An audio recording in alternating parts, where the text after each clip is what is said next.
capacity for young people to build meaningful relationships is deteriorating over time. So there was an interesting documentary that came out called The Social Dilemma. The creator of that one had predicted at the time that we were going to see degradation of social skills. Because if everything's online and nothing's ever in person, physical anymore, I'm able to be more aggressive online. I'm able to be more isolated online. I'm able to do a lot of things online that I would never do in person. On average, the community's capacity to sit and have a conversation has reduced. 100%. And those are core human skills. Those have impacts to the community and our ability to create community and exist in community. Losing social skills has real consequences on a global stage. As you start to strip away other human skills, this becomes a dangerous world, unfortunately. Sometimes do a little seeking to find something that'll give you hope. For God to build you up into the person you're meant to be, you're going to get broken down. If God ended suffering, he would kill every single one on this planet. But instead, the one person that doesn't deserve to die, he died. A good deed is a good deed, and doing something good is the reward in and of itself.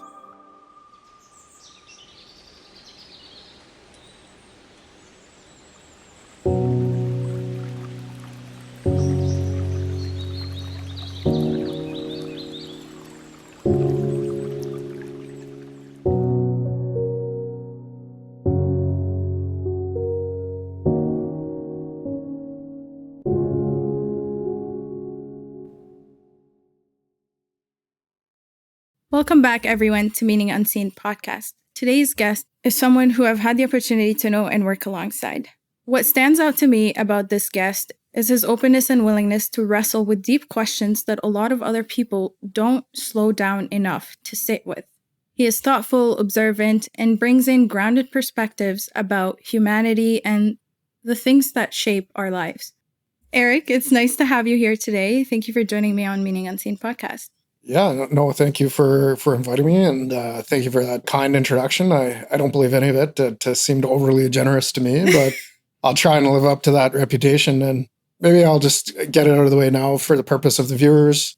I am using an alias name today. That's for no other reason than I don't maintain an online presence. So I'm not on Facebook, Instagram, YouTube, Reddit, the long list of social medias that exist. So for the purposes of maintaining that in my life, I'm going to use an alias today for the conversation. Perfect. We shouldn't have any impact to the conversation. I mean, no, it shouldn't. It's still the two of us talking. So yeah. Okay, so today I have with me Eric.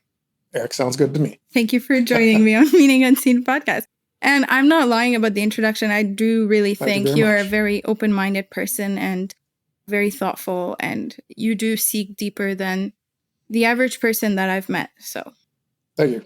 I've been really looking forward to today's conversation because it feels like we're living through a moment in history where technology is advancing faster than our human capacity to understand what it's doing to us. Mm-hmm. What do you think about that? Oh, where do you begin? So you're right. Technology currently is advancing far faster than the human mind, and soul and spirit and identity has any chance of keeping up with, especially when you start looking at the subjects of artificial intelligence and robotics and everything that's either exists now or is going to exist in the very near future. So we're meant to grow into these things over thousands of years. And even in my lifetime, you rewind the clock 50 years and you look how much the world has changed in a simple 50-year period. Mm-hmm. The human brain and the human psychology is not meant to be able to cope with those fundamental shifts in our existence on the planet. So that's rather broad. I mean, we could get into some specifics for sure. Yeah, we'll you get into just tell me specifics. What you want to talk about and we'll go there. Okay. What do you think the biggest problem that social media is doing to us psychologically? What's the biggest impact? Social media, that's one aspect of technology and arguably an aspect that currently exists and has existed for, when did it really become predominant? Mid 2000s, maybe late 2000s. So I have the privilege of growing up and having a childhood where social media didn't exist. And technology, while it existed, may have been far more limited than it is today. So we had desktop computers. Your social existence when I was a child would have been you would get off from school, you would go home and you would pick up a phone, usually a landline, and you would call your friends, and you had a community of friends that you traditionally hung out with. And I'll just kind of comment on, like, human beings are community animals. Like, we exist in community. We require community for our psychology. Without it, we wither and die rather quickly. And there's medical studies and science to back those statements up. Like, this isn't speculation. This is fact. This is reality. So we require community. And in order to have that community, when I was young, this is what we did. We picked up a landline, we called each other, and we went and played hockey, or we built a fort, or we went to somebody's house and played video games. And we had a physical in-person relationship. I can't remember exactly when it came online, but so at some point in time, I want to say it was the late 90s, maybe mid-90s, we saw something come out called MSN Messenger. And that's, for me, that was the first time I saw a shift in the way social standing was, especially with young people. So a lot of people were spending a lot of time sitting at their desktops creating social relationships through MSN Messenger. For the time, very limited. You had to be sitting at your desktop, and at the end of the day, do other things like watch movies, play sports, et cetera, et cetera, et cetera. You still required physical gathering. And fast forward this timeline, we see, what's the next evolution? We see iPods start to come out, and then BlackBerries start to come out, and then you see the first iPhone come out. So these technologies were taking rather large steps in a very short period of time. And with the iPhone, we now had a means by which we could carry in our pockets a digital identity. So we saw, so Facebook came out. You'll have to go back and look up the timeline on whether, I can't remember, it was the iPhone or Facebook that came first. But regardless of which one came first, they showed up relatively quickly on the timeline in close proximity to each other. And so I felt like it started with Facebook. There could have been a few others before that weren't as successful. But ever since then, we've had more and more added in. Twitter, Reddit, TikTok, Snapchat. Yeah, like these are all them. So, and we've increasingly moved away from physical relationships to a more and more digital or online social existence. Yeah. So there's a risk with that, or I feel like there's a risk with that. And I see it with young people today, that these relationships are not able to withstand hardship. And what I mean is, so if I take a group of my friends from when I was young, and we went through a lot of things together. We overcame obstacles, we experienced good times, we experienced bad times. We went through that together.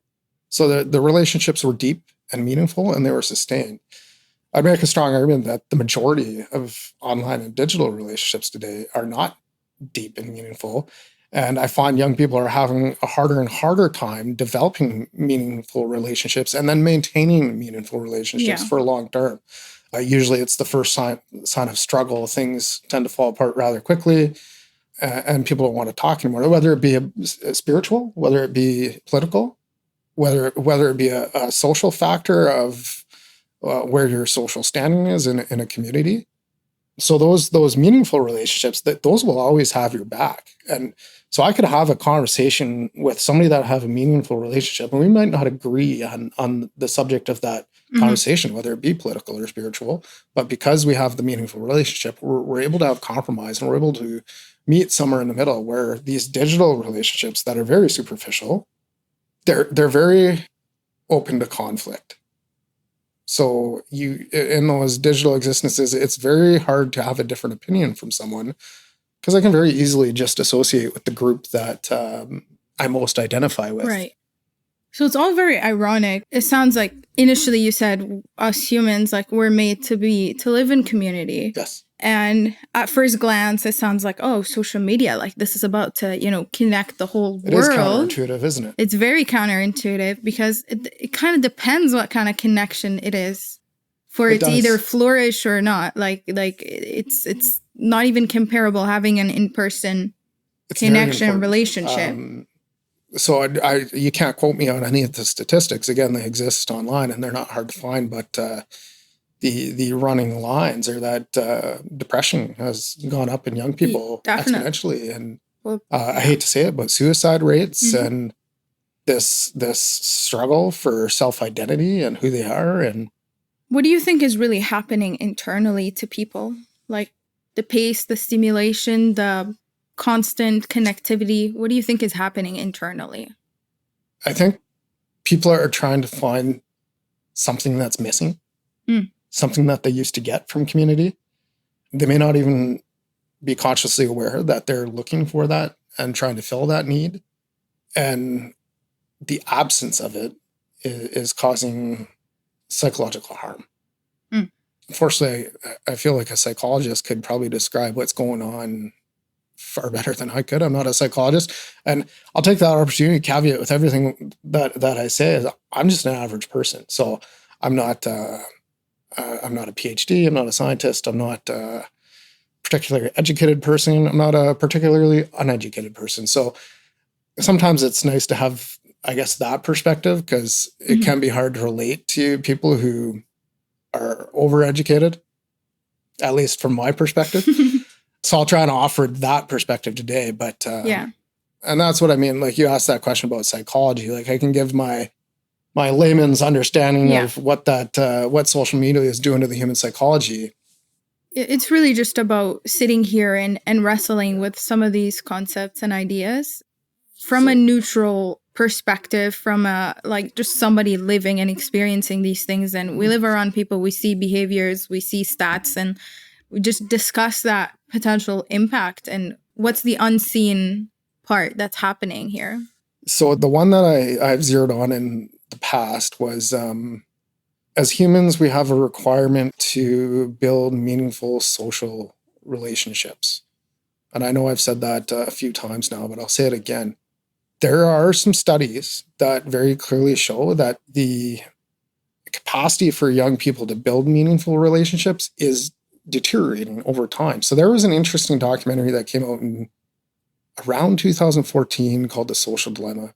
Popular documentary. A lot of people have seen it. The creator of that one had predicted at the time that we were going to see degradation of social skills. Because if everything's online and nothing's ever in person, physical anymore, I'm able to be more aggressive online. I'm able to be more isolated online. I'm able to do a lot of things online that I would never do in person. That's something that always gets me, is you see how cruel people have the capacity to be in a digital existence. Yeah. They would very rarely do that to each other in person. Right. Me and you sitting here today, we're able to sit and have a conversation, but on average, the community's capacity to sit and have a conversation has reduced. 100%. And those are core human skills. Those have impacts to the community and our ability to create community and exist in community. So there are other core human skills that I think are at risk of being lost in our near future, not necessarily related to social media. So I'll save them for when we get to the remainder of the conversation. So like you said, yes, there has been a rise very clearly observed since 2010 in depression, anxiety, loneliness, just emotional distress. There's definitely evidence of like very high correlation with the technological world that we live in today. Things like social comparison or validation, like people, everybody's comparing their own lives to everyone else, and like nobody's too good for this. Like nobody is too high up, and like, oh, once you have your own things, you don't really compare. Like it's like our innate. We do it all the time. We compare ourselves. There's a concept called the lizard brain. An author, so he's not necessarily an author. He has written a couple books, but he's a famous financial advisor. He talks about finances as they relate to human psychology. You can draw a lot of the same parallels. That I like the one you used there of validation. Validation. Thank you very much. So you see people take pictures of themselves. So selfie wasn't a word that existed when I was a kid. And there's a lot of people or young people that are finding a lot of their value in the response that a selfie will get. Mm-hmm. And hopefully it's positive response, and then you'll get a lot of positive emotion out that. But then there's the potential for a negative response, and the huge rush of negative emotion that comes with the negative response. And now we have a young person who hasn't developed the social skills, the identity, the internal voice to deal with those emotions. It's much more challenging. Yeah. Those skills are developed through hardship, and we experience hardship with our friends, and we go through it together, and we grow together, and we get stronger as a community. But if you're on your own and you're not going through hardship, you're not prepared to deal with that kind of an attack. And so I'm certain that you've seen it before with other people that, you know, they have a bad online experience, and it's really traumatic, unfortunately. So, yeah. There is something about the invention of a selfie, actually, that has to do with narcissism. Oh, really? I haven't heard that. I saw that on Jordan Peterson's Academy. There's a course on narcissism, and they were talking about when the concept of a selfie first came out, people were like weirded out by that. They're like, why are you taking a picture of your face like that? So it's so interesting to like think about that and think about where the world is today. Yeah. We really changed like the whole society, everything as we've known it. Like what are my kids in the future going to think, you know, that I right now feel like, oh, that's weird. I wouldn't do that. So social comparison, validation, identity performance. Now we're like trying to be people that nobody asked us to hit that standard in that specific area. But yet now we're like measuring our whole success and our value off of these systems, something we experience with social media. So to varying degrees, I would suggest, like, so you'll see some people have found some success in limiting their exposures to these digital existences, but we knew in the mid 2000s that we were designing these digital platforms for the purpose of profit, and the way profit comes out of those is to maximize user time. So face to screen, and the way that's done is through alarming content. And so these engineers have written these algorithms and these programs to learn at a rate that the human brain is not capable of learning at. So we don't necessarily, I don't want to say we don't stand a chance against those algorithms, but we're at a disadvantage. And certainly young people are like, I have a better chance as opposed to a 12-year-old who's being exposed to these for the first time. And I guess what I'm getting at is they were intentionally designed to be addictive. And so the further you go down this rabbit hole, you get sucked into it at an alarming rate. So a person who has the capacity to regulate their digital existence and the quantity and the quality and et cetera, will probably use those tools more effectively than somebody who becomes obsessed by them based on their intentionally addictive programming. It can really end badly.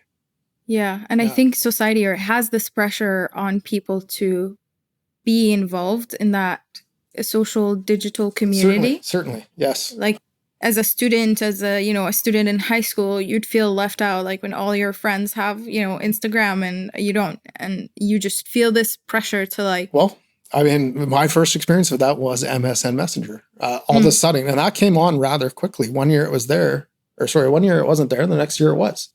And all of a sudden, everybody's on MSN talking. And now I felt pressure to join in that crowd because that was the only way that you could participate in the social atmosphere. I did want to bring up too that it is important to identify that this isn't all bad. So there are ways for these things to do good things for humanity. 100%. So we've had social media connect people from across the globe who otherwise would have lost contact. We've been able to use different social media platforms to spread wonderful messages about any number of subjects or to find persons that were lost or missing. So they have positive applications. For sure. Unfortunately, the motivations behind them are profit and hence the addictive programming. I think like of everything, of course, moderation is obviously beneficial, but we are just indulgent. We're just very The lizard indulgent. brain, Like yes. you're not going to put, something like that in front of people. You're not going to put AI in front of people and have most people use it wisely, like that's just not what's going to happen. Do you think we've lost our ability to sit with our own thoughts? That's an excellent question. That's a phenomenal question. There are young people today that were raised with constant stimulation, constant input. Very difficult for them to sit with their own thoughts. Coming back to core human skills, that might be on the list of human skills that are at risk of deteriorating over time. Yeah. Yeah. I personally feel like I have a hard time now, like just sitting in stillness. I'm either like working or on my phone or working on my phone, or like there's always something going on. And I feel like I've lost, like, I don't know how to relax much. I need stimulation. It's not good. I'm perfect proof that, it's social media obviously has its downsides, and that world we live in today, that very modern world, is very difficult to be your best self in.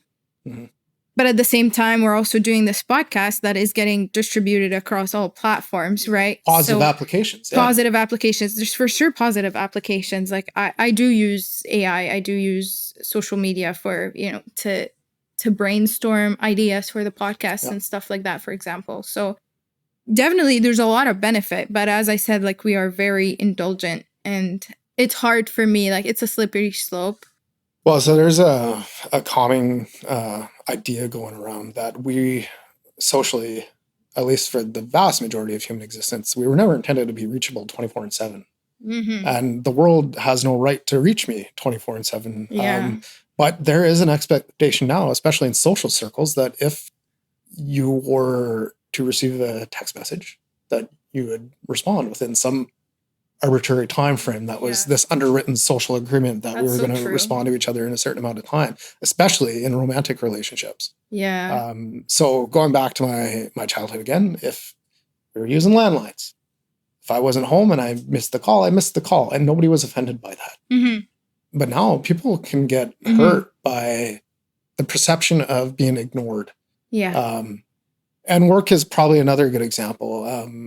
The work has this expectation that they can send you an email at any time, and that you're going to be able to receive it and respond to it, or a text message or a phone call. So your first question, you asked, are humans keeping up with how fast technology is changing the world? That's another way that the world has changed very quickly. Yeah. We were not intended to exist that way.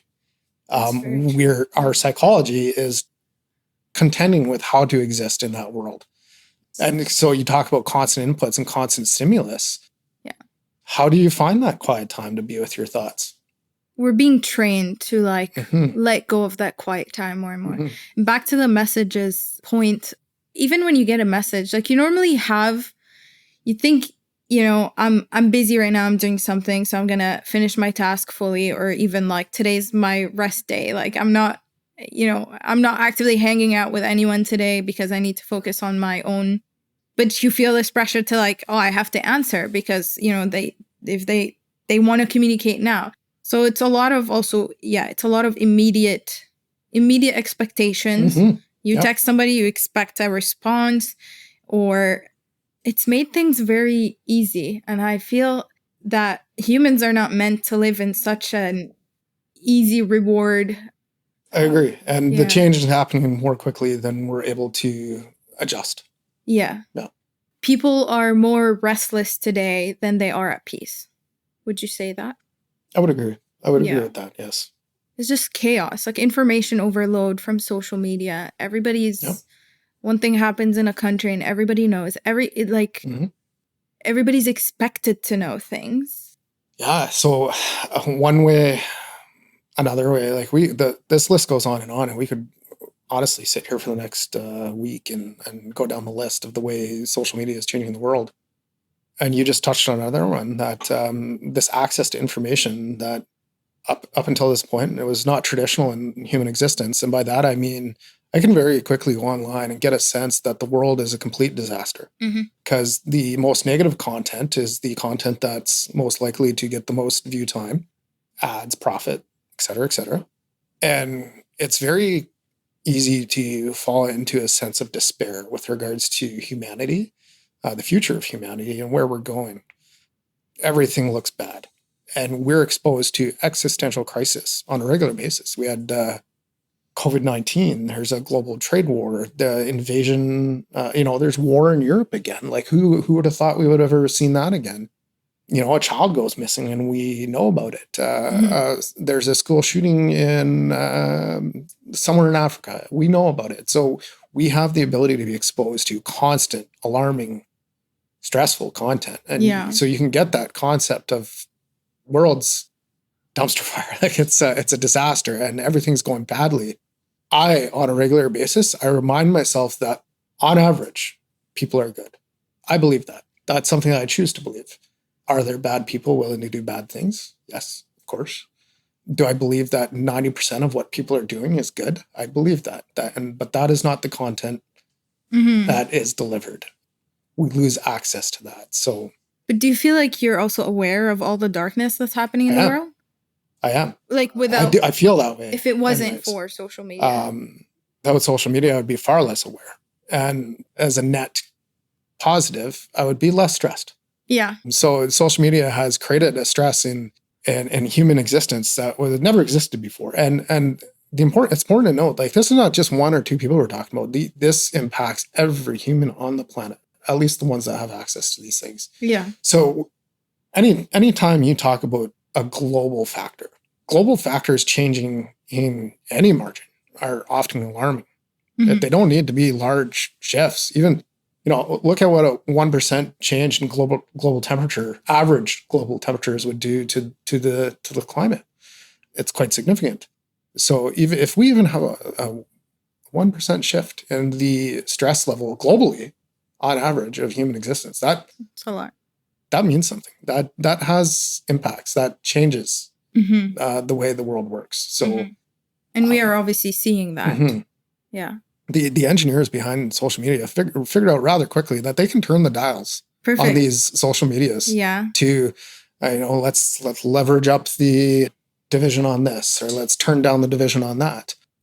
Do you think people realize how much these systems are impacting their emotional baseline? On average, no. No. I find that your average person likely does not have the educational background to understand what's behind these systems and how they can influence you as an individual. So, because to me, we're talking about two things. It's psychology and it's engineering. So if you're not an engineer or a psychologist or both, you probably have a reduced ability to understand how those things are influencing you and impacting you. Yeah.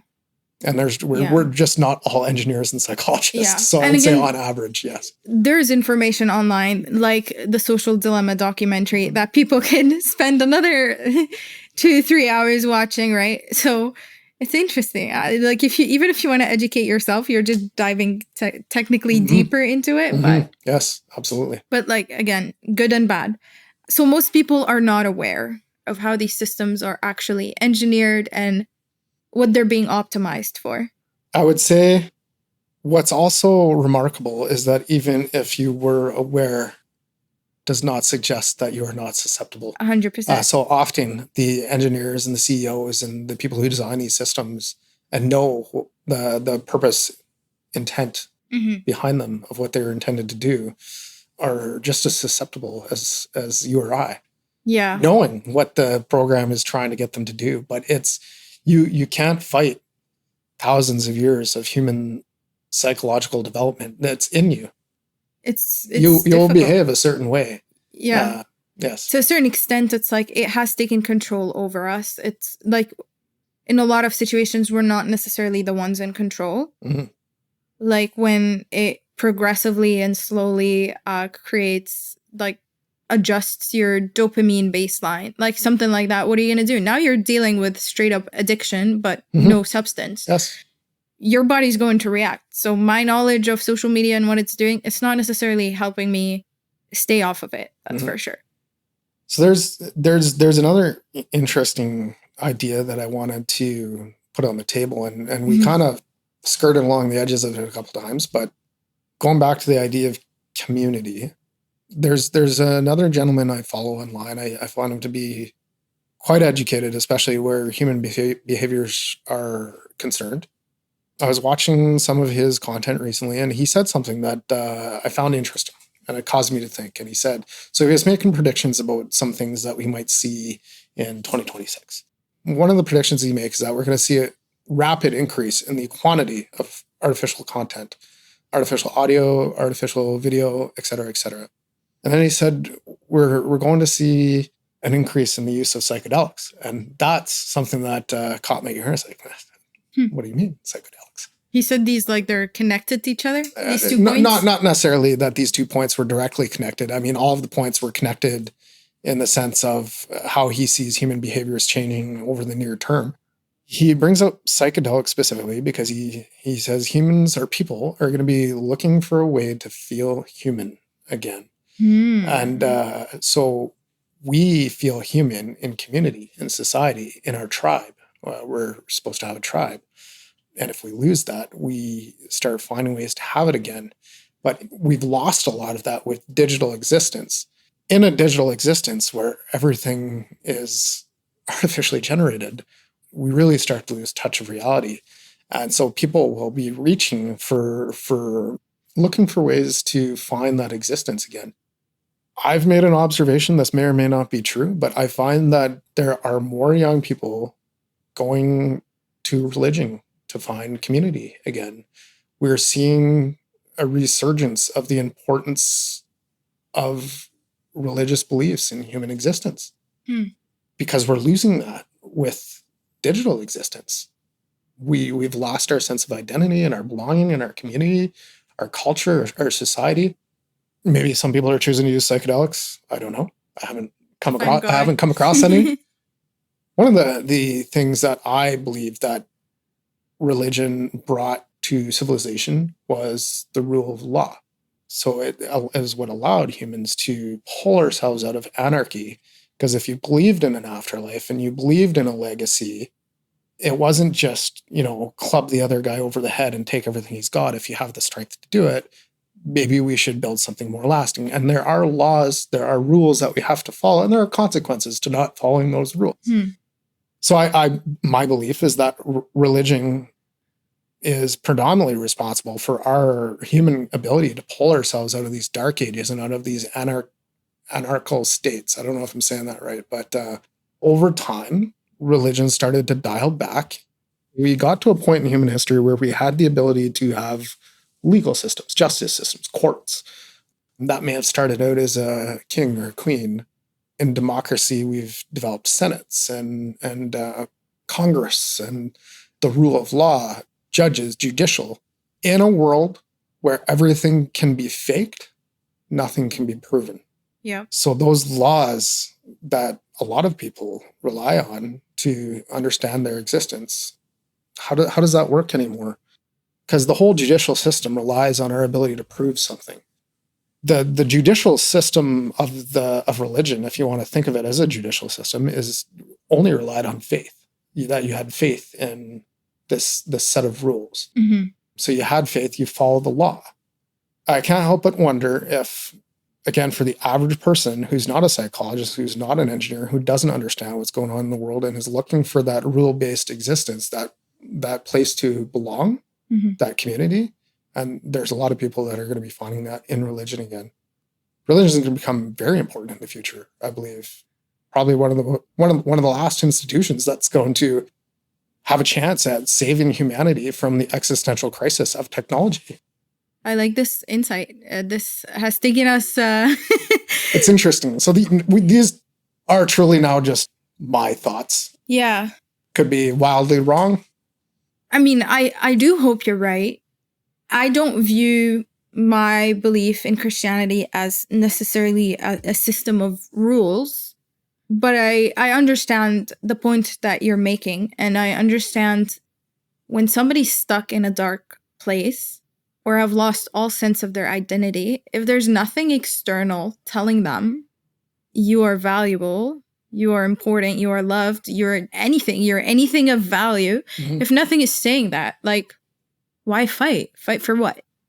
Mhm. Like, it's that simple for me. It's like, yeah. And so religion, belief systems, believing in something that's outside of you does pull people out of dark Away from areas. darkness. Yeah. Yes. What does it mean to be human? If I was to pose that as a question, and you don't need to try and answer it. I'm not sure I could answer it. It's more a feeling than it is a thought. But Yeah. people need to have that feeling. They need to feel human, and that's getting hard to do in the technical society. Mm-hmm. Okay, let's just go backwards a little bit. We'll definitely get into this whole, what does all of this imply to the spiritual side of things, if there's a spiritual side to things. If we look at how the platforms are engineered, Mhm. they're engineered for engagement metrics, for attention capture, for algorithmic reinforcement.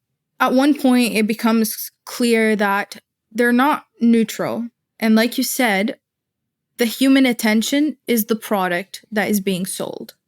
Do you think they did that out of convenience? Like, it was just a good way to, make a big business? No, I think it was fundamentally intentional. To control? Yes. If you can control a population, you can control everything. You can control profit. You can control elections. Mm. And if you can control government, you can control regulation. You have power. I don't find anything arbitrary about it. Mm-hmm. Again, it could be my opinion. I find it very intentional. It's hard to tell. It's like, okay, well, did they come up with this and it started getting, deeper and deeper into, the social world, and they just kept going more and more because they're just trying to gain money? Or were they from the beginning intentionally trying to I see what you're saying. connect us? And I'm between both. Like, I do think there's got to be some intentional, or maybe it's like they started seeing that, oh, this is giving us actual control over people. Yes. And then it began moving in that direction of, let's just get full control. Yes. So understanding now what you're getting at, I agree. Did they know what it was when they started it? I don't believe they did. I think over time they realized what it was capable of. Yeah. And took advantage of that capability. So what do you think these systems are optimized for? Well, on the surface, they're optimized to maximize user interface. Yeah. The more time you spend on a platform, the better. So that is, on the surface, what the algorithm is designed to do. Mm-hmm. Now, what comes out of that interface? The secondary product, profit is one of them. It could be influence, whether it be political influence, spiritual influence, cultural influence. Mm-hmm. There's a lot of things that can come out of that. Is one more prevalent than another? I would assume it was profit. Probably something that I would need to investigate more to really have an educated opinion on that. At what point do you think, instead of having that being a tool that helps us, we're now having it as something that shapes us? Excellent question. I don't know if I have the right answer to it. I mean, it comes down to user knowledge and your ability to self-regulate yourself. Yeah. Which is a rare talent for many people. Mm-hmm. And this whole system, it teaches you the exact opposite, right? Lack of regulation, if anything. Yeah. Constant dopamine hit, right? Yeah. Lots and lots of dopamine hit. So the CEOs said it themselves that nobody is immune to these systems, and we're just not. If you're a human, you have human psychology, and you are susceptible to those influences. So just know that when you're using them, you will be influenced, and I will be influenced. So I like to think of myself as someone who's highly resistant to influence. That's something I believe of myself. I know that when I go on that platform, that even conscious of that, the influence is happening, I'm still being influenced. Yes. So one of I'll use an example. So I kind of in the way of an experiment, I I have a smart TV, and on the smart TV, I watched a certain kind of content. On my phone, there was the opposing content. And I can say beyond any doubt in my mind, even being aware of influence activities, being trained in influence activities and understanding how they work, if I had just watched one of those platforms, I would have been fully in the camp of that belief system. I'm just not capable of filtering out the influence. So they're extremely effective at controlling the way you think. Mm-hmm. They're not optimized for truth. They're optimized for engagement. Oh, God, no. Yeah. It would be nice if they were optimized for truth. Yeah. But who knows what that is, right? Nobody knows what the truth is anymore. Yeah. There's a lot of people trying to figure that out. Yeah. And I believe that it still exists. It's just getting harder to find, especially for average people. Again, like if you're very educated and you understand the systems and you know the flags, the red flags to look for when something is untruthful, then you stand a little bit of a better chance. Example, if you have a background in training in influence activities, you might have a better chance at knowing when you're being presented with something that was intentionally designed to influence you. But again, it doesn't make you immune either. Yeah. So social media shapes our attention, but AI takes this shaping to an entirely different level. Now, it's not just our attention being captured, but it's our cognition being outsourced. Yep.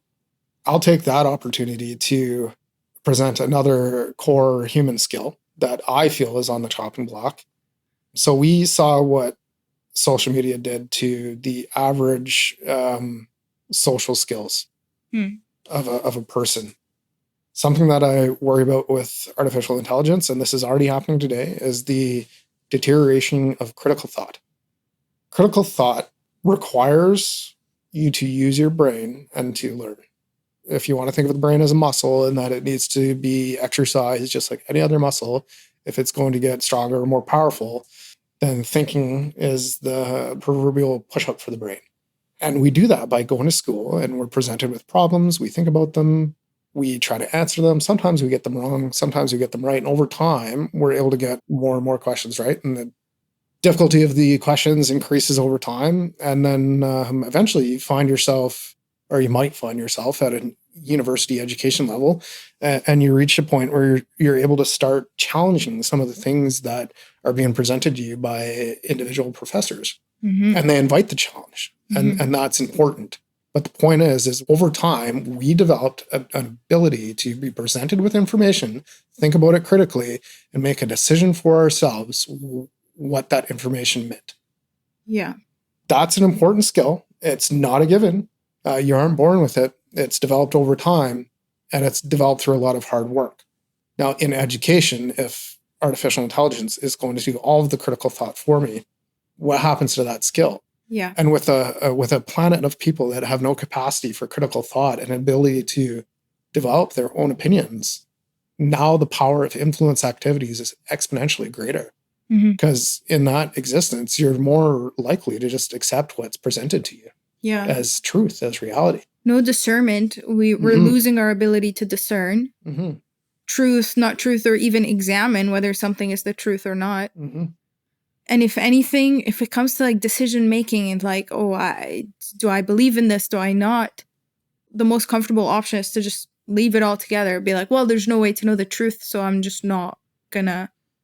There's no way to confirm because AI is just gonna reinforce what you're saying. It's very biased, very confirmation bias. So this is another psychological fact about humans. This is backed up by science as well. In an existence where we're not able to determine reality anymore, we will revert back to authority. But if I don't have the critical space, brain space, to be able to determine for myself what is true and what reality is, I will revert back to something else. And traditionally, and there's examples of this. COVID-19 was the most recent example of that. And you can go all the way back through human history and find other examples of when this happened. But so it's well documented that this is the outcome of that. Yeah. But some people, do you think almost AI has or can very easily become that authority for people. Yeah, that's what I'm implying here. Yeah. We should all be afraid of that. Losing social skills has real consequences on a global stage. As you start to strip away other human skills, this becomes a very dangerous world, unfortunately. Yeah. I'm trying to find a nicer way to say it, but that might just be the reality. Yeah. Because they've talked about this with artificial intelligence that I'll use medicine as an example. So if it takes me 12 years to train a doctor and an AI can do it in a year, what incentive is there for humans to go to medical school? And then we can extend that same logic all across the spectrum of education. Well, what incentive is there for me to do anything, to learn anything? Because an artificial intelligence will be able to learn it faster and be better at it. We're really at risk of removing the biggest driver for us to go to school and to learn things and to exercise our brains and to develop those skills. Yeah. On a global scale. I'll keep repeating that through the conversation here is this isn't an isolated society somewhere in another part of the world.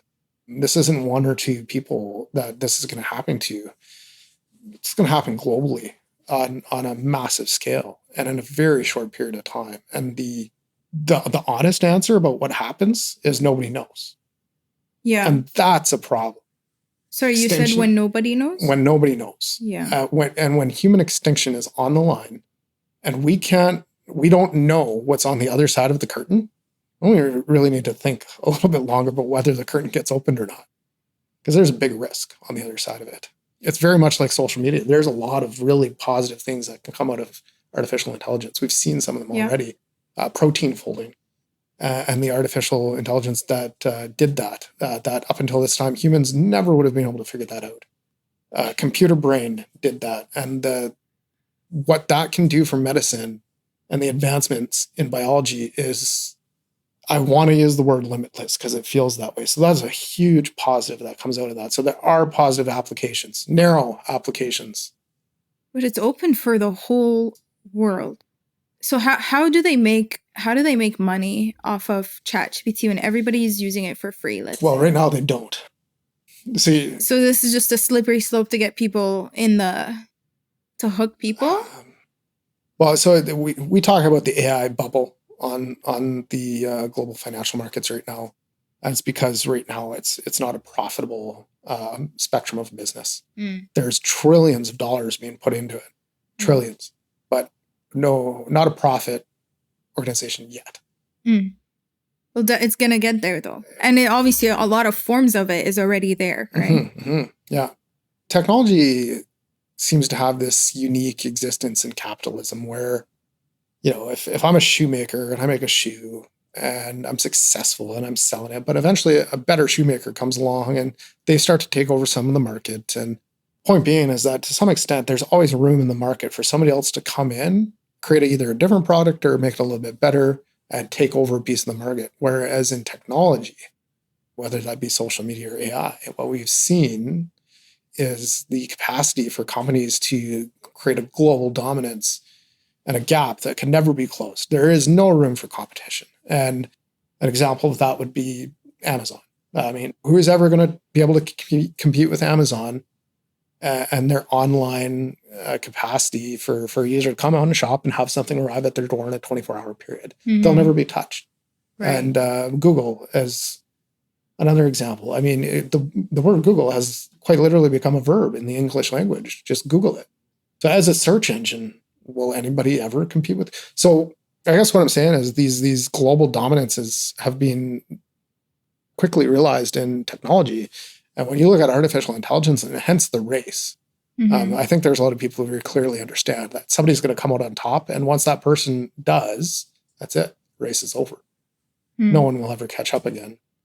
Why do you think AI systems, what's the benefit of them learning from human behavior? The benefit? What is that going to lead to? What's the... So... Just to relate better to us? Are they going to be evil? Are they going to be as evil? Depending on who you talk to, I think you'd likely get a different answer to that question. And now there's a spectrum of what we think the negative consequences of artificial intelligence will be. And on the far end of that spectrum is there's going to be Terminator robots walking the streets, taking out humans. I don't believe that. I think that's ridiculous. But there's a spectrum of other risks in there that I think are very possible and realistic. And we talked about one of them was the absence or the disappearance of critical thought in the average person. Yeah. We're really outsourcing thinking. Yes. And we're doing less and less critical thinking. And it's very convenient. It's very convenient to just go on ChatGPT, tell it to plan something for you rather than you sit down and plan it. Yep. And that convenience comes at a price. A significant impact to human existence, as is generally accepted as will occur, is the displacement of people in the workforce. And so there are certain people that will make arguments that suggest that, well, there's precedence for this. Like we've seen this type of stuff happen before. Like everybody thought when we came out with the newspaper that that was going to be the end of humanity because newspapers were going to control the way people thought. It didn't happen. And the same arguments were made with televised news, and it didn't happen. The calculator came out, and arguably people are not as good at doing simple math in their heads as they were pre-calculator. But so that did have an impact on human ability thought. Not that we're not capable of doing those things anymore. We're just not learning how to do them anymore. But the fundamental difference with artificial intelligence is we're talking about an intelligence. So they use the term AGI, artificial general intelligence. And what this implies is that you have an intelligence that's capable of doing the full spectrum of human activity. So I'm not just talking about here's a system that I designed that's better at making shoes. No, here's a system that is better at doing everything that a human is capable of doing. And eventually they'll quickly realize the superintelligence version of that, where now you have a PhD level intelligence in all fields of human knowledge, whether it be psychology, engineering, science, medicine, et cetera, and they'll work 24/7. They'll never sleep. They don't have families. They don't have social issues. They don't have anxiety. And they'll work for a fraction of the price of a human employee. Long story short is we're not just going to lay off a couple farmers because we found a more efficient way to plant seeds. We're talking about a global displacement of humans in the workforce. And a lot like we started this conversation where humans require community and interaction and a social existence, we require purpose. So a lot of the positive emotion we experience in life is in relationship to a goal. Ideally, if you attain that goal, you get to stop and appreciate it. But ideally, there's another goal in the horizon that's the next thing that you're going to accomplish. We require purpose. Without purpose, you can expect serious societal upheaval. People are going to get violent and quite angry about that. You can't just give people money. So they talk about universal basic income. And yes, that will allow us to survive financially. That doesn't give me purpose. What do I do with that? Do I go home and be alone with my thoughts? Doesn't work. It's kind of a ridiculous comparison, or a funny comparison if you want to call it that. But it's like the T-Rex from Jurassic Park, and they try to feed it the goat, and the T-Rex doesn't want to be fed; he wants to hunt. People don't want to be fed; they want to have purpose. They want to have purpose. Yeah. So when we talk about the T-80s walking the streets shooting people with laser guns, no, I don't believe it. When we talk about a massive displacement of humans in the workplace and the seriously violent consequences that are likely to occur as a result of that I'm worried about. That's a problem. Yeah. And it might end like the result might be the same, it's like miserable, maybe the end of our humanity, right? Like it's And again, that question, what does it mean to be human? Well, we've identified two as social connections and purpose. So when cognition, discernment, agency, when they start shifting, it raises the question of how do you remain fully human Mhm. surrounded by these systems? You find it somewhere. We've talked about two of them. So there's that this other gentleman that thinks that psychedelics are going to be used Mm. to find a way to feel human. I believe that you're going to see a significant return of the importance of religion to human existence because we find purpose in that. I mean, the Bible, as it was written, did give people purpose. You were here for a reason. There was a greater goal. You weren't just here to randomly wander the planet, eventually die and disappear into nothing, right? So that's one of the outcomes that I predict.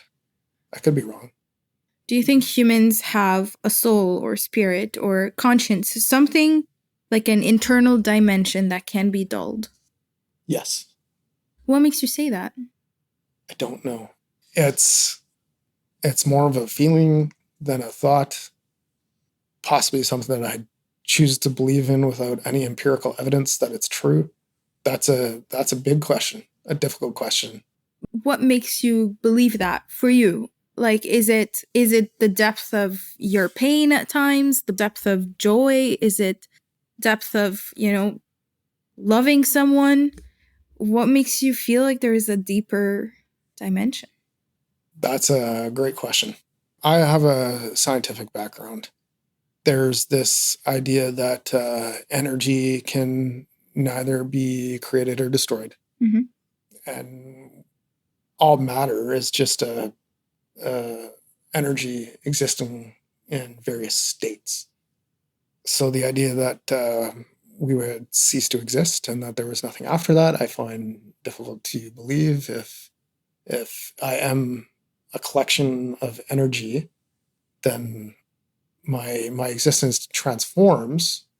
But if we're to believe in that law of physics that that energy can't be destroyed, then somehow we need to exist after that.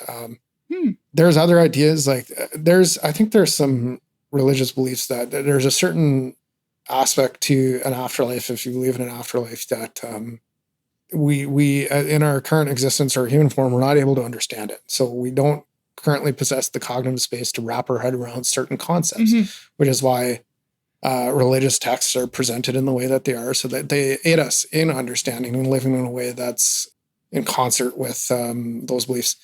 Now, we understand space and time. We are physical beings in space and time. We are not able to fathom infinity. When did time start? Well, that's not something that you can wrap your head around. It's not possible. No. Because you're suggesting something outside of time, which we can't understand. Same with space. I think I've heard you say it before that you're not able to fathom the edge of space because that's to imply that there's something beyond space. Yeah. But yet you feel a sense that there is more to us than just the mere physical bodies. Yes. And I believe that whatever that is, it's not something that I have the ability to understand. Okay. To me, it feels like trying to answer that question of what's outside of space. I would give just as blurry of an answer to that question as I probably just provided. Yeah. But what's outside of time, I have no idea. Do you think if there is an inner dimension to us, which you said yes to, does that imply the potential existence of a god? Or could there be one, but maybe it does. And, not and God-related? I'll throw that out there that I believe there is some kind of plan to all of this, that it doesn't seem arbitrary. And if it's not arbitrary, then that means that there's something behind all of that. Now, what God is, I haven't decided. Some people have decided that. I'll relate that to one of those concepts is I just don't feel like I have in my human existence, I have the ability to understand that concept. Like, again, that's something that's outside of space and time again. Like, ask me where the edge of the universe is and what's outside of it. Yeah.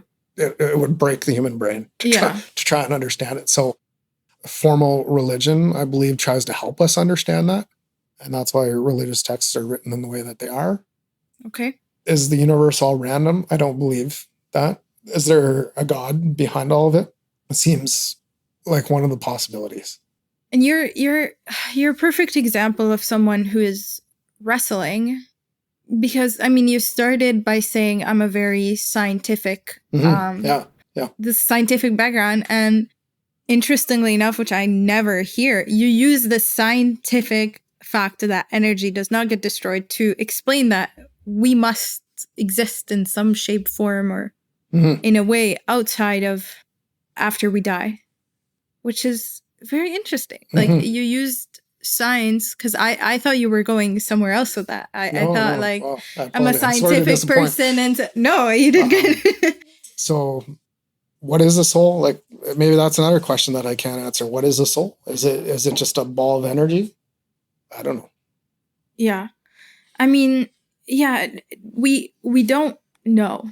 Like, as a Christian, I cannot define a soul to you, like, you know, on paper. 10% salt and 20% carbon. Like, yeah, it's it is beyond our mind, and that's why faith is required. Let's just focus on the idea of a soul. So if we do have a soul, if we have an inner dimension that can be dulled, and we live in a world where stillness has become very rare, just being still, sitting in quiet, sitting in your own thoughts, and that critical thinking you're talking about. Because I don't assume that we're gonna find any answers without any critical thinking. Right? If we stop thinking about, if we never ask ourselves, oh, do I have a soul? Is there something deeper? Does this mean anything? We're not going to find any answers. But in a world where stillness has become rare, now we're reflecting less. We're praying less. There's less insight. There's less self-awareness. And that's got to have a lot of impact on humanity. It certainly does. There's a belief that healing for the human soul is to go to the woods and be with yourself, be in silence, and you can find that reflection and healing by being in nature. So there's something in there that's being regenerated by that experience. What is it that's being refueled? Is it the brain? Is it the heart? Is it something else? Stillness and quietness. Yeah, what would be changing? It's an interesting question, yeah. I do find the subject of religion to be something that forces quite a bit of critical thought. There's a lot of literature on it, a lot. And those circles do spend a lot of time pondering these impossible questions. And that's good. That's good for the blind, good for humanity. Is it still important to ask them, even if for example, is it important to ask them even if you say we can't fully grasp? I think you can't avoid asking them. How could people you? Can. Yeah, do they? I don't know how you could exist and not either internally or externally ask those questions and not help but wonder what the answers are. You know, easy, like, no, there is no soul, there is no God. Some people believe that. We're just cells, so we're gonna die, disappear. Yeah. Nothing matters.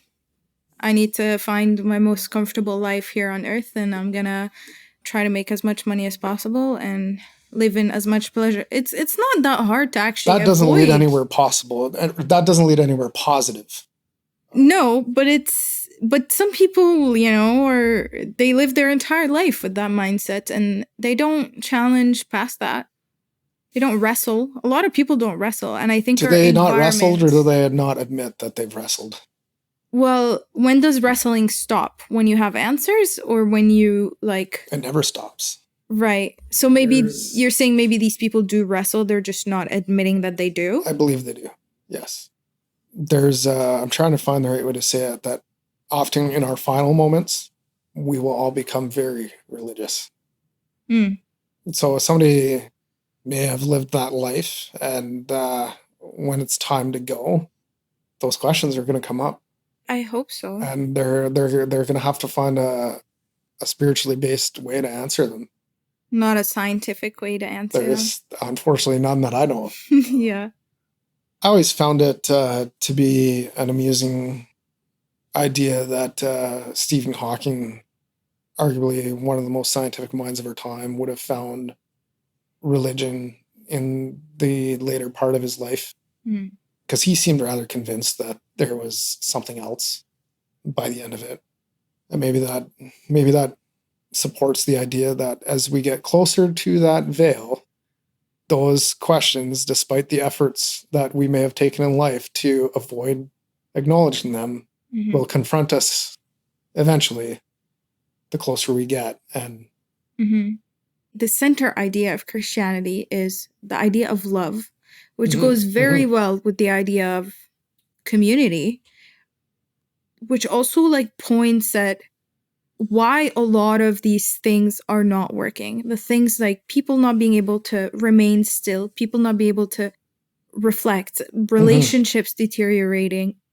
What do you think about that? So I'm glad you asked that question, because that just sparked a very important memory of mine. So I've been building this idea over years and years and years. And this first started actually reading the book Brave New World. It's a popular high school level novel about a dystopian future. Other examples: Lord of the Flies, 1984, Fahrenheit 451, etc. And as you're reading these novels, I think one of the designs of these novels and these dystopian futures is that they create a sense of unease in the reader. And so you're left trying to figure out why the book made you feel uneasy. So at first I thought, well, maybe it was because of the parallels that the author drew between our world and this made-up world in the novel. And then once I acknowledged those parallels, I was like, no, I still feel uncomfortable. Like there's something wrong. And then I thought maybe it was that we're on the path to this dystopian future. There's nothing we can do to stop it. Still didn't feel right about it. And then I said, maybe it's because we're supposed to be okay with that as a future, that this is just the natural course of humanity. And what I eventually settled on, and this finally got the uneasy feelings to drift away, was what you realize is that the author has done a magic trick in the way in which authors will do. They distracted you from a truth. And the truth is that the humanity that they artfully build in these novels are not human. And that's the part that makes us feel uneasy. And they're not human in the sense that there was no love. So we talk about, going back to that question, what does it mean to be human? Well, we talked about social identity. We talked about critical thought. We talked about purpose. And another thing that's definitely on that list is the capacity to love. All of the people in these novels were doing horrible, horrible things to one another that most people would not do. And it's because we're human and that we're supposed to love that you're confronted with this, and it makes you feel uncomfortable. Much the same way, if I was to show you a picture of a human face that was slightly distorted, or I'll use the word demonic, whether you would probably subconsciously feel uneasy by looking at that face, because it's not human. And you can't specifically point at it and say why it's not human, but you know that's something off. There's something inside you telling you that this isn't real. Something's wrong. And when we look at like the whole nature of the conversation today about technology and what it means for the future of humanity, if we at least remind ourselves that part of humanity is our capacity for love, then there is a brighter future on the horizon for us, and it's not all doom and gloom. Yeah. Like I said when I started, I believe that the average person, or the majority of people, are good people. I choose to believe that, whether it's true or not. I believe that we're confronted with the 5% of society that seems to want to tear everything down and hurt their neighbors. But you bring up an extraordinary point, that capacity for love is what makes us human and what gives us hope that there is a brighter future on the horizon. And it starts to strip away some of the illusions that have been created in the same way that those authors used the illusions of there's this alternate humanity. It strips away some of those illusions and it makes me feel safer again. We're being presented with artificial intelligence as an alternate existence for humanity. And it's just not, because there's no love in that. No, there is an illusion of love. Mm-hmm. Like that reinforcement to anything you say. Like there's this this story reported of a child, I think like a teenager, maybe even younger, who went to AI, to I think it was ChatGPT, and they just discussed with them how they're going to end their life. And the AI told them, like, I've heard of it. Yeah. you know, don't tell anyone. No, like they just reinforced, and it's all coming from like loving language, but like we're not even talking to a human. It's a mirage. It's super dangerous. Mm-hmm. There's other documented cases of women who were engaged to be married who chose to be with their AI partner and call off a wedding, like a meaningful physical relationship, in favor of this other existence. So I feel that is the illusion, that is the magic trick. And when you strip that away and we find our humanity again, I think it all makes more sense. Yeah. If God does exist, do you think there could be a spiritual explanation to what's coming on our world, or the trajectory that our world is moving in? I believe so. I'm not sure I can quantify in words the meat behind that belief. I'm fully convinced that humanity will turn to God or religion as a solution for what's about to come. Because there's a strong potential for some very negative, on a global scale, consequences of that technology. So Yeah. that could be by design. It almost makes sense that it would be. Like the stillness, the lack of the lack of stillness is huge. Like there are very the clear distraction. Yeah. The distraction, right? And the validation, the loss of identity, comparison, like everything, and the dependency, being dependent on AI because it's so convenient. I think if anything, for a lot of people, that's going to be God. Mm-hmm. Well, they're not going to find what they're looking for in AI. And it may take time for humans to find temporary solutions. Come to that realization, but yes. Because they don't realize what they're actually looking for is like deep down love or Agreed.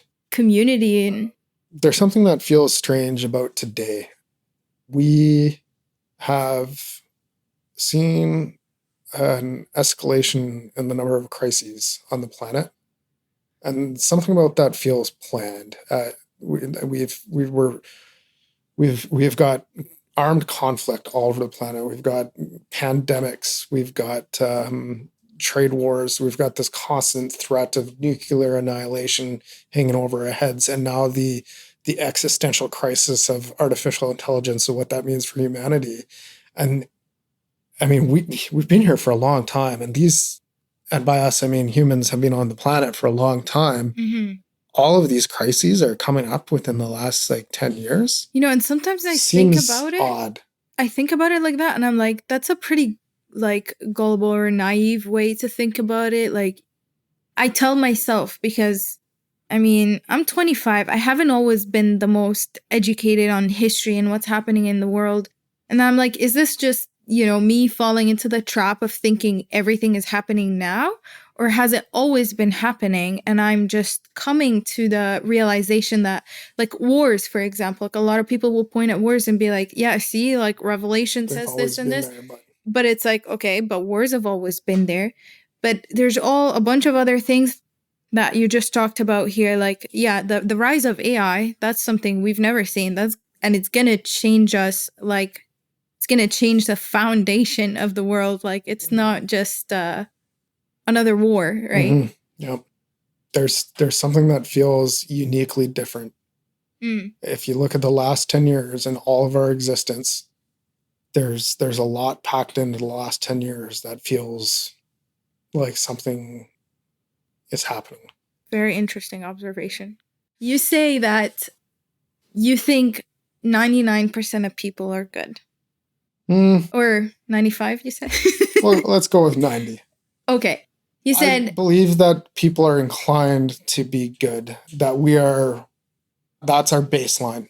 Barring a psychological defect, our baseline is to be good to one another. okay. Through circumstance and experience, we can develop the capacity for bad things. Okay. But I believe your average person, or I believe the majority of people are good people that want good things for their neighbors and their society and their earth. Okay. What do you think about the Epstein files? Oh, it's terrible. Didn't that shock you in terms it's of beyond like shocking. that's the world. That's our when you said we might lean back on the government, and I said that's not a good idea. I was Not according to those files, yeah. So heartbreaking is a word I would use to that anybody would have the capacity to do anything like that to another person. And that it's the so-called leaders of our society that had created that cabal or ring and had proliferated these activities. And I'm not even sure what I'm accusing them of, because like a lot of this exists in the space of social media and is open to manipulation. So I got to be very careful that again, we go back to influence and its power. But one thing that is clear to me is that someone appears to have gone out of their way to cover this up. There's been a clear cover-up attempt. And another thing You that mean- is clear is that people were hurt, and in a very serious way. covered up because we're just hearing about it now. I'm frustrated with we released the files, and there's all kinds of stuff in there that's redacted. That shouldn't be redacted. Mhm. So who are we protecting? That is infuriating. The release itself is its own psychological manipulation. Half the documents held back, unnecessary information being redacted, the unfortunate release of victim information that was supposed to be redacted, but which was not. What do you think is driving people? Like, you think once you have power, I'm just trying to challenge, and I don't want you leaving here thinking maybe a lot less people are good than I thought. But what do you think is driving? Like, what's their inner motivation for being so evil? These people have everything. So you start to lose touch. You start to lose touch with your base. And so assuming your base is to be a good person, you can lose touch with it. So one of the things that I've instructed on in the past was human psychology in combat scenarios. There's been a lot of documented evidence where soldiers would be far more predisposition to committing acts of murder in combat environments than they would be in regular society.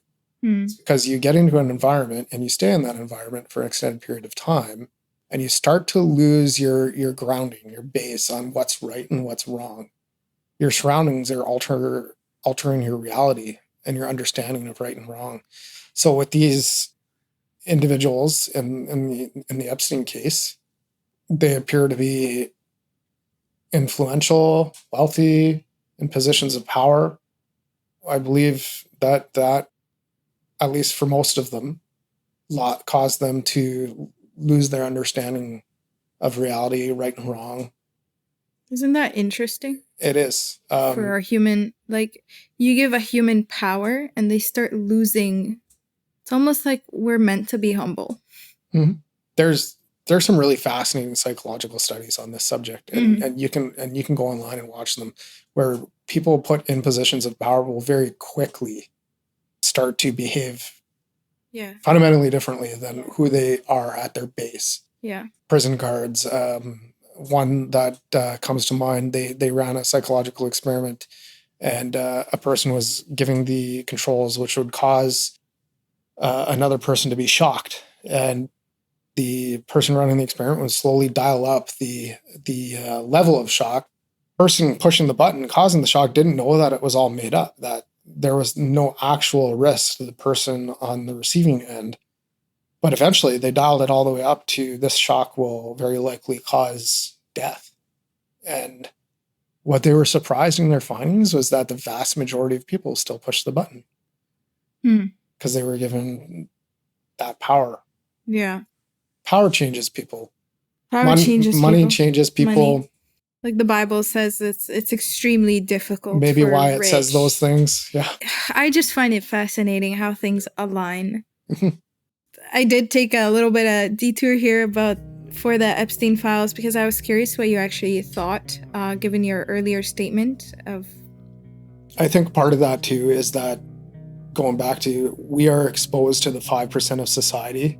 Yeah. That does horrible things. Yeah, because that's what's amplified online. And that's what gets views. So are there just as many, if not tens of thousands of more stories of people who have done incredible things to save lives and to help people and to make the world better?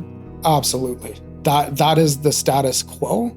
I think the evil that you're referencing it's in our face. And we see it all the time. But I don't believe it's the baseline for people. Yeah. You don't think it's the majority or anything. This has been a great conversation. Thank you very much. I enjoyed it. We did talk about social media. We talked about AI. We talked about the progression of our world and what these things may be doing to us internally and correlation with spiritual concepts. Thank you so much, Eric. Thank you. Was it Eric or Eric? Thank you so much, Eric. It's not suspicious at all. It's okay. They'll probably include that. Thank you so much, Eric, for joining me today on Meaning Unseen podcast. Thank you for having me. If you like this episode, please like and subscribe and leave thoughts or questions in the comments. I'll see you back soon. Let's continue to explore the unseen together. Bye.